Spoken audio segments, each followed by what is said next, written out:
até Bagé, no Rio Grande do Sul, conversar com o Celso Ricardo, que já está conosco. Celso, antes de mais nada, prazer em falar contigo ao vivo mais uma vez. Um abraço, Sérgio, um abraço a todos aí que estão junto conosco aqui no programa. Celso, você chegou a comentar conosco que esta aquisição do Marfrig, né, pelo Minerva é péssima pelo setor que já vinha pressionado para a situação da pecuária de corte aqui no Brasil. Por quê? Sérgio, a questão maior está em cima do domínio de mercado, né? O cerco está fechando e para a pecuária de corte isso é péssimo. Nós tínhamos 3 empresas que se alocaram no Brasil de maneira estratégica, que elas não brigavam entre si, que seria boa concorrência pelo gado, né? Principalmente pelo boi gordo. Elas se colocaram em posições pelo Brasil que cada uma tinha o seu mercado, era dona. E não é uma questão da Marfrig estar saindo do mercado que piora, porque as plantas vão seguir produzindo. O problema é que agora nós vamos ficar nas mãos de 2 empresas e nós precisamos ser realistas, que são elas que vão determinar o preço do boi. E a questão e o cenário atual que nós estamos vivendo não é uma questão propriamente da China, quando a gente fala em preço de boi.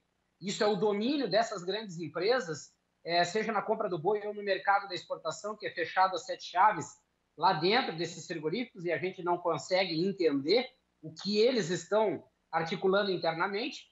Então, hoje, de 3, nós passamos para 2 e vai ficar pior. O mercado, praticamente 60% das escalas de abate, ou um pouquinho mais, fica nas mãos de 2 grandes empresas, mais de 70% talvez do volume exportado, pela representatividade que elas têm, vão ficar nas mãos dessas 2 empresas. Então, assim, é péssimo para o pecuarista que precisa estar atento a uma oportunidade e buscar algum caminho para poder diversificar a comercialização, porque nós já estamos falando em preço de boi China, em Rondônia, 175, nós já estamos falando em boi comum no Brasil a 150, e a tendência é que essas 2 empresas dominando a praça da compra do boi, nós não temos perspectivas de melhora tão cedo, viu? Bom, o João Batista, inclusive, tem falado a respeito dessa questão do pecuarista, sim, buscar alternativas. Você mesmo tem comentado a respeito do trabalho de buscar se juntar, se unir em torno de marcas próprias, para tentar, lógico, atender o mercado interno, que é consumidor e é exigente nesse sentido. Qual seria a alternativa para a pecuária ou o pecuarista que nos acompanha agora diante dessa situação? Questão do CAD, questões legais, questão de concorrência, nós falamos na sequência. Mas qual seria a alternativa para o pecuarista que já enfrenta preços lá embaixo e vendo essa situação agora da concentração nas 2 grandes empresas? Sérgio, o caminho, e olha que quem está falando aqui foi uma pessoa que foi gerente industrial, diretor industrial de grande empresa, já tive dentro da própria JBS. Eu garanto para ti e para os nossos telespectadores, nossos ouvintes, que trabalhar com carne bovina dá muito dinheiro. Eu, como consultor no Brasil, já viabilizei inúmeros negócios. A saída da Marfrig é estratégica, né? Estratégica, não porque ela tenha passado por dificuldades financeiras, muito pelo contrário. Então, o produtor rural ele tem que ter muito entendimento sobre o que ele quer dentro da propriedade rural dele.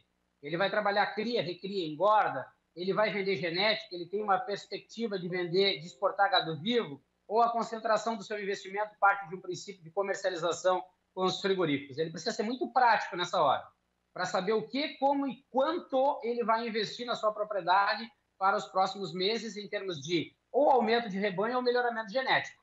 Então, assim, eu não vejo um outro caminho, e claro que muitos poderiam pensar, mas se todos os pecuaristas investirem em frigorífico, vai ter uma super oferta de carne. Muito pelo contrário, muito pelo contrário.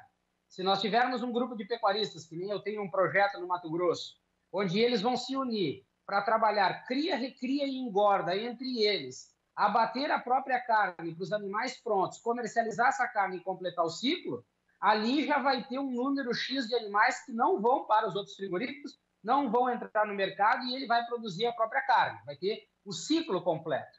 E eu volto a afirmar, hoje, em termos de ganho de aproveitamento, mesmo que o preço do boi esteja caindo, né, os frigoríficos estejam pagando menos, eu afirmo para ti e para os nossos ouvintes que esse período agora é onde os frigoríficos estão ganhando mais dinheiro, porque eles seguem as exportações com grandes volumes, não só para a China, e eles gostam de trazer isso para nós, que exportam para mais de 60, 70 países. Então, a diversificação comercial que eles têm hoje, com essa pressão que eles colocaram, e não o mercado, foi eles que colocaram no boi e derrubou o preço do boi, o frigorífico hoje está ganhando muito dinheiro com a comercialização de carne. Então, o pecuarista, eu não vejo de uma outra forma. Se organizar internamente. Opa, tivemos a perda de contato com o Celso, restabelecemos o contato. Gleidson, assim, travou um pouquinho, você falava a respeito dessa questão da comercialização, né? No finalzinho da sua frase, deu uma travadinha, mas pode complementar, Celso, por favor. A complementação é essa, Sérgio. Eu acho que o pecuarista ele tem que partir para produzir a sua própria carne, montar um ciclo, né, completar esse ciclo e começar a produzir sua própria carne. Eu acho que esse é um caminho, é um dos caminhos de mais viabilidade, seja ela econômica, financeira e comercial, que vai fazer valer a pena esse investimento lá no campo, em melhoramento genético e rebanho. Para mim, é esse o caminho. Agora, a redução do rebanho para poder tentar diminuir a oferta na tentativa, na expectativa de que os preços possam subir para a arroba do Brasil aqui, ou em relação a outros países que têm a arroba mais barata do mundo, em dólares, inclusive. Seria uma boa estratégia ou não existe essa possibilidade? Sérgio, o que nós precisamos entender é assim, reduzir o rebanho, mas de que maneira? Se nós estivéssemos traçando um parâmetro com a agricultura, na próxima safra, mediante as quedas de preço e alta de custo, tu reduz a tua área, pronto, tu resolve um problema que tu imagina que tu vai resolver dessa forma. Hoje, a considerar o rebanho nacional que nós temos, né, os animais entrando no ciclo já de comercialização.